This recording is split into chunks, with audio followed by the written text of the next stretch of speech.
যিনি তার স্বামীর কাছে কোনো আবদারি করতেন না, কোনো কিছু চাইতেন না। তো একদিন স্বামী আসছে, আলী এসে বলছে, এই ফাতেমা, তুমি আমার কাছে কোনো কিছু চাও না কেন? কিচ্ছুই চাও না, আমি চাই তোমাকে দিতে, তুমি নিতেই চাও না। আজকে তুমি এমন একটা কিছু চাইবা যেটা খাওয়ার জিনিস হবে, আমি তোমাকে নিয়ে এসে খাওয়াবো, আমি তোমাকে নিয়ে এসে। তো ফাতেমা বলছেন, না দরকার নাই। কি দরকার, থাক না, কোনো প্রয়োজন নাই। তো আলী আজকে নাসরবান্দা, না আমি খাওয়াই ছাড়বো আজকে, বলো কি খাবা। তো চাওয়ার একটা লিমিটেশন আছে। উনি বললেন, আমার কিচ্ছু লাগবে না, জাস্ট বাজার থেকে একটা আনার নিয়ে আসবেন। কি নিয়ে আসবেন? তো আলী রাদিয়াল্লাহু তাআলা আনহু বলছে, ঠিক আছে যাও, আমি যাচ্ছি, তোমার জন্য নিয়ে আসবো একটা আনার। বের হয়েছেন নেওয়ার জন্য। এই মনোযোগ দিয়ে শুনবেন হাদিসটা, খুব মনোযোগ দিয়ে। বাজার থেকে একটা আনার কিনেছেন, কিনে যখন বাসায় ব্যাক করবেন, হঠাৎ করে একজন গরিব মানুষ আসছে, সে বলছে, আলী, আজ 3 দিন যাবত আমার পেটে কোনো খানা নাই, আমি বড় হত দরিদ্র মানুষ, খুবই ক্ষুধার্ত মানুষ, তুমি কি আমাকে কিছু খাওয়াতে পারবা? আলী রাদিয়াল্লাহু তাআলা আনহু এতটা দান করার মেন্টালিটি ছিল, এতটা ভালো মানুষ ছিলেন, বইয়ের কথা ভুলে গিয়েছেন, ওই আনারটাও আল্লাহর রাস্তায় দান করে দিয়েছেন। তো যখন আনার মানে হচ্ছে ডালিম, ডালিম, ডালিম। ও আচ্ছা, না বুঝলে বলা যাবে, কোনো সমস্যা নাই। আনার মানে হচ্ছে, নগরে ডালিম আছে না নাই? তোমাদের নগরে একটা বড় বাজার আছে, বাজারটার নাম কি? হ্যাঁ, ওখানে দেখবা রাস্তার বাম পাশে শপগুলো বসে না, ফলের শপ, দেখবা অনেক অনেক অনেক আপনার আঙ্গুর রাখা আছে, বেদানা রাখা আছে, আছে না নাই? আপনারা বেদানাও বলেন, ডালিমও বলেন। আচ্ছা, তো উনি দান করে দিয়েছেন। তো যখন দান করে দিয়েছেন, হঠাৎ করে মাথায় আসছে, তো কার জন্য ছিল? ফাতেমার জন্য। বলেন, কার জন্য ছিল? তো মনটা খারাপ, যে জীবনে বউ একবার চাইলো, তাও খাওয়াইতে পারলাম না, মানুষকে দিয়ে দিলাম। বাসায় আসছে, মনটা খুবই খারাপ। তো বউয়ের ভালোবাসা কাকে বলে খুব ভালো করে বুঝবেন। আলী যখন গেটটা খুলেছে, ফাতেমা যখন আলীর চেহারার দিকে তাকাইছে, বলছে, আলী, নিশ্চিত তুমি আমার বেদনা, আমার ডালিম তুমি আল্লাহর রাস্তায় দান করে দিয়েছো। সুবহানাল্লাহ পড়ে। তো বলছে ফাতেমা, আসলেই তাই, আমি দান করে দিয়ে আসছি। তো বলছে, আলী, তুমি যদি আমার জিনিসকে আল্লাহর রাস্তায় দান করে খুশি হও, আমি ফাতেমা তাতেই খুশি হয়ে গেলাম। অবাক করা বিষয় দেখেন, হঠাৎ করে একজন মানুষ বাসার গেটে নক করেছে, এই কেউ কি আছে বাসায়? গেট খুলেছে, তো দেখছে গেটের বাইরে দাঁড়িয়ে আছে একজন সাহাবী, তার নাম হচ্ছে সালমান ফারসি। তার নাম কি? এদিকে পেছনে কিয়ামত হয়ে যাক, তোমরা আমার দিকে তাকাও। তার নাম কি? সালমান ফারসি। বলছে, কি হয়েছে আপনার, হঠাৎ করে আপনি আমাদের বাসায় আসছেন? বলছে, নবীজি তোমার জন্য 9টি আনার হাদিয়া পাঠিয়েছেন। আপনার সুবহানাল্লাহ পড়তে পারলেন না? কয়টি আনার? আরো জোরে। তো আলী বলছেন, নো, এটা আমার না, এটা আমার হতে পারে না। সালমান ফারসি বলছে, কেন? এটা তোমার জন্য পাঠিয়েছে। আলী বলছে, ভালো করে চেক করো, এটা আমার জন্য হতে পারে না। বলছে, কেন? বলছে, আল্লাহ তাআলা কোরআনে বলেছেন, মান জাআ বিল হাসানাতি ফালাহু আশরু আমসালিহা, যে আল্লাহর রাস্তায় একটা দিবে, আল্লাহ তারে 10 গুণ বাড়ায় দিবে। তাহলে আমার তো 9টা হবে না, আমার হবে কয়টা? তো সালমান ফারসি এই কথা শুনে আবার পকেটে হাত দিয়েছে, হাত দিয়ে আর একটা বের করেছে, বলছে, নবী তোমাকে 10টাই দিয়েছে, আমি জাস্ট পরীক্ষা করছিলাম। সুবহানাল্লাহ পড়ে। তো চাইলেও একটা ভালোবাসা লাগে, আর যে আল্লাহর রাস্তায় দান করে তার আরো বেশি বাড়ায় দেয়। একজন আওয়াজ দিয়ে বলেন, তিনি কে? আর একটা রিওয়ায়াত বলি, একদিন ফাতেমা রাদিয়াল্লাহু তাআলা আনহা সুতা বিক্রি করলেন। কি বিক্রি করলেন? সুতার দাম হচ্ছে 6 দিরহাম। কয় দিরহাম? আচ্ছা, তো বলছে, হে আমার স্বামী আলী, 6 দিরহাম নিয়ে কয়েকটা রুটি নিয়ে আসো হাসান এবং হোসাইনের জন্য। কার জন্য? হাসান এবং হোসাইন কার সন্তান? ফাতেমা এবং আলীর সন্তান। তো তো অবাক করা একটা রেওয়ায়াত, আমি জাস্ট গতকালকে এটা পড়লাম, এটা আমি আগে জানতাম না। তো বের হয়েছে বাসার থেকে রুটি কিনবার জন্য। কি কিনবার জন্য? রুটি কিনে ফেলেছে। Just he was coming back to home, বাসায় আসছিলেন। হঠাৎ করেই গরিব আসছে, অসহায় মানুষ। আলী, কিচ্ছু নাই পেটে খাওয়ার মতো, তুমি কিছু দিতে পারবা? আলীর মনোমাইন্ড এতটা বড় ছিল, যা কিনতে গিয়েছিল ফ্যামিলির জন্য ওইটাও আল্লাহ রাস্তায় দান করে দিয়েছে। জোরে সোরে পড়ুন সুবহানাল্লাহ। সন্তানের জন্য খাবার আপনি কিনেছেন, কিন্তু দান করে দিয়েছেন, কিন্তু ভেতরে একটা কষ্ট আছে না নাই? দেখো এই যুবকেরা, প্লিজ প্লিজ লাফালাফি করো না, এদিকে আমার দিকে একদম স্থির হয়ে থাকো, চুপচাপ স্থির থাকো। কারণ নওগাঁর মানুষ তো এরা অভদ্র ঘরের সন্তান, এরা সব ভদ্র ঘরের সন্তান, ঠিক না? চুপচাপ থাকেন। তো যখন ফিরে আসবেন, হঠাৎ করে একজন লোক আসছে, এসে বলছে, আলী তুমি কি এই উটটা কিনবা? উট? বলেন কি? তো আলী বলছে, না ভাই, টাকা পয়সা নাই, কেনার সম্ভব না। তো বলছে, তোমাকে আমি এইটা এখন দিচ্ছি, তোমার যখন বিক্রি করার সুযোগ হবে তখন বিক্রি করবা, তোমার লাভ তুমি রাখবা, আর আমারটা আমাকে দিলেই হবে। তো আলী বলছে, ঠিক আছে দাও। জাস্ট উটটা নিয়েছে, উট নিয়ে বাসায় ব্যাক করবে, আবার আরেকজন আসছে, বলছে, ভাই এর দাম কত নেবেন বলেন? বলছে, ভাই আপনি দাম বলেন। যে উটের দাম হয় 200 দিরহাম, ওই লোক আগেই বলছে, আমি এটাকে তোমার কাছ থেকে 300 দিরহাম দিয়ে ক্রয় করে নিব। নিয়ে নিয়েছে উট। তাহলে আগে ছিল মাত্র কয় দিরহাম, এখন তিনি কয় দিরহামের মালিক হয়ে গেলেন? সুবহানাল্লাহ পড়তে পারলেন না? এখন এই যে 300 দিরহামের মালিক যাকে দিবে, লভ্যাংশ খুঁজে পায় না। কই গেল লোকটা?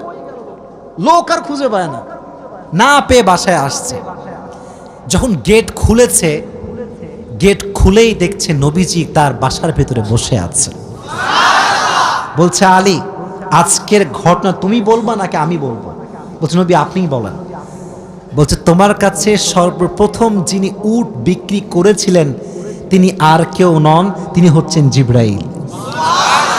আর যিনি ক্রয় করেছেন 300 দিরহাম দিয়ে, সে কোনো মানুষ নয়, তিনি হচ্ছেন ইসরাফিল। কেন নবী, এটা কেন আমার সঙ্গে হলো? বল, তুমি যে নিজে না খেয়ে মানুষকে খাওয়াইছো, এটা আল্লাহর কাছে বড্ড ভালো লেগেছে।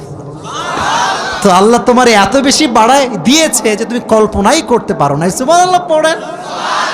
তাহলে প্রিয় ভাইয়েরা, আল্লাহর রাস্তায় দান করার জন্য আলী এবং ফাতেমার থেকে শিক্ষা নেওয়ার দরকারটা আছে না নাই? যতটুকু পারি নিজেও খাবো, মানুষকেও দিব। নিজে খাবো, মানুষকে দিব না, এটা স্বার্থপর ছাড়া কিচ্ছু হতে পারে না। আমরা স্বার্থপর হব না, ভালোবেসে যাব। আল্লাহ ভালোবাসার মন আমাদের দান করুক, পড়ে না আমিন। আর একটা হাদিস, আচ্ছা বলেন তো পরিবারের, আচ্ছা এখানে সব যুবক আমার মনে হয় আমরা মধ্যবিত্ত পরিবারের সন্তান, ঠিক আছে না প্রিয় ভাইয়েরা?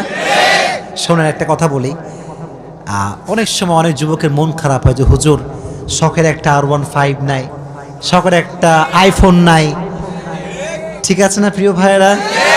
শখের একটা গাড়ি নাই, শখের একটা বাড়ি নাই। অনেকের এটা কষ্ট থাকে, না বললে হবে না, এটা মানুষ হিসেবে কষ্ট লাগে, ঠিক আছে, কিন্তু মাথায় রাখবা, এদিকে হাদিস বলছি, গরিবরা, মধ্যবিত্তরা বড়লোকের চাইতে 500 বছর আগেই জান্নাতে প্রবেশ করবে। এবার খুশি না বেজার? এবার হাদিস শোনা। হঠাৎ করে একদিন আলী এবং ফাতেমার ঘরে এতটা অভাব, ভাত নাই, চাল নাই, ডাল নাই, কিচ্ছু নাই, একেবারে 3 দিন যাবত না খাওয়া। কয়দিন? এটাই কম মনে হচ্ছে আপনার কাছে? কম না বেশি? আপনি বিশ্বাস করেন, আজকালকার যুবকরা বডি বিল্ডিং করে, ইভেন তার 6 প্যাক বডি আছে, কিন্তু রোজা রাখতে চায় না। এই এলাকায় মনে হয় নাই? খবর লাগাবেন না, আপনার ভাবিও রোজা রাখে না, খবর লাগায় না। আপনি বলবেন যে ভাবি হোয়াট ইজ দিস, রোজা রাখেন না, এখন বলছে বাবা গায়ে শক্তি নাই, দুর্বল। একদিন এক যুবককে বললাম, কিরে তুই আমার ওয়াজ শুনিস না? বলছে অবশ্যই শুনি। তাই রোজা রাখিস না কেন? বলছে যে ভাই রোজা রাখলে বডি কমে যাবে। নাউজুবিল্লাহ পড়তে পারলেন না প্রিয় ভাইরা? কয়েকদিন যাবত না খাওয়া। এবার আলী রাদিয়াল্লাহু তাআলা আনহু বাধ্য হয়ে গিয়েছেন, আর পারছেন না। বলছে ফাতেমা যাও, বাবার কাছে যাও, বলো আব্বাজান বাসাতে খাবার মতো কিছু নাই, আপনার কাছে কিছু হবে খাওয়ার মতো? আহা! ফাতেমা যখন ঘরে আসছেন, নবীজি ঘর খুলে দিয়েছেন। দেখেন বাবা এবং মেয়ের ভালোবাসা কত সুন্দর। ফাতেমা বলেন নাই যে আব্বাজান কিছু লাগবে। যখন গেট খুলেছে, মেয়ের চেহারা দেখেছে, আব্বা বুঝে গিয়েছে মেয়েটা আমার ক্ষুধার্ত হয়ে আমার কাছে এসেছে। সুবহানাল্লাহ পড়ে ডাক দিয়ে বলছে ফাতেমা তোমার অবস্থা কি বলো, কি হয়েছে তোমার? ফাতেমা রাদিয়াল্লাহু তাআলা আনহা ডাক দিয়ে বলছে আব্বাজান আজ 3 দিন যাবত আমাদের বাসায় কোনো ভাত নাই, ডাল নাই, চাল নাই, গোস্ত নাই, কিচ্ছু নাই। আমি আপনার কাছে একজন ক্ষুধার্ত নারী হয়ে এসেছি কিছু নেওয়ার জন্য। তো নবীজি বলছেন এই যুবকেরা এদিকে তাকাও। বলছে ফাতেমা আমার কাছে 5টা বকরি আছে, 5টা দোয়া আছে। 5টা বকরিও আছে, 5টা ধামরাটের ভাইরা 5টা দোয়া আছে, 5টা বকরি আছে। তুমি কোনটা নিতে চাও? Which one you want select? তো ফাতেমা বলছে নবী হে আমার বকরি লাগবে না, আমাকে দোয়া শিখাই দিলেই হবে। পরীক্ষায় পাস। দোয়াটা আমার সঙ্গে সবাই পড়েন, সকলে আমার চোখে চোখ রাখেন, সবাই পড়েন ইয়া আউয়ালাল আউয়ালিন ইয়া আখিরাল আখিরিন ইয়া যাল কুওয়াতিল মাতিন ইয়া রাহিমাল মাসাকিন ইয়া আরহামার রাহিমিন।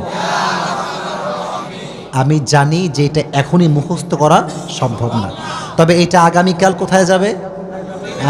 মাশাআল্লাহ সার্চ করবেন, ডাউনলোড দিবেন, এখানে কাট করে নিয়ে আসবেন।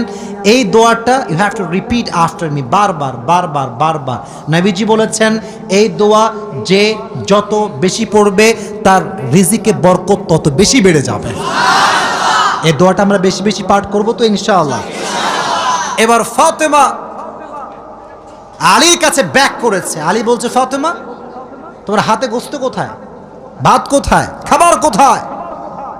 তোমার হাত তো খালি, কোথায় আমার খাবার? তুমি তো খালি হাতে ফিরে এসেছো। বলছে আলী আমার হাত খালি না, আমার হাত ভরপুর আছে। বলছে কিভাবে? বলতেছে যে যাহাবতু লিদ-দুনিয়া ওয়া জিতু বিল আখিরা, আমি নবীর কাছে দুনিয়া চাওয়ার জন্য গিয়েছিলাম, নবী আমাকে আখিরাত দিয়ে ফিরাই দিয়েছে। আমি আখিরাত নিয়ে তোমার কাছে এসেছি। তো আলী এবার নিজেই আসছে। ডানের যুবকরা কিরে আমার দিকে তাকাও। এবার নিজে কে আসছে? আলী। বলে এবার কে আসছে? নবী হে অভাব, খাবার দাবার কিচ্ছু নাই। নবী এবার সংখ্যা বাড়ায় দিয়েছে। বলছে আমার কাছে 5000 বকরি আছে আর 5টা দোয়া আছে, তুমি কোনটা চাও? আলী বলছে নবী 5000 বকরি নয়, 5টা দোয়া হলেই চলবে। কতটা আল্লাহর উপরে ভরসা চিন্তা করেন। আমার মতো আপনার মতো মদন হইলে আগে বকরি দেন, তারপর দোয়া দেখা যায়। ঠিক কিনা যুবক ভাইরা বলো? শুধু এইটা, বিপদে পড়লে মানুষ সুদও খায়, ঘুষও দেয়। আল্লাহর উপরে ভরসা করে কিছু থামবে, দোয়া করবে, তাহাজ্জুদ পড়বে, এই সবর মানুষের মাঝে নাই। ঠিক কিনা যুবক ভাইরা বল? এজন্য আমাদের অভাব আসলে, দুঃখ আসলে আমরা ভরসা করব একজনকে। আওয়াজ দিয়ে বলেন তিনি কে? আপনারা মনে হয় বিরক্ত হয়ে গেছেন, আমি দোয়া করে দিব তাই না? না না বিরক্ত হয়ে গেছেন মনে হয় না। আসলে খুব ভালো লাগলো এই বিষয়টা যে আপনারা এতটা আগ্রহী যে বৃষ্টি হচ্ছিল তা আপনারা জান নাই। এটাই প্রমাণ করে নওগাঁর মানুষ ইসলাম প্রেমিক মানুষ, কোরআন প্রেমিক মানুষেরা।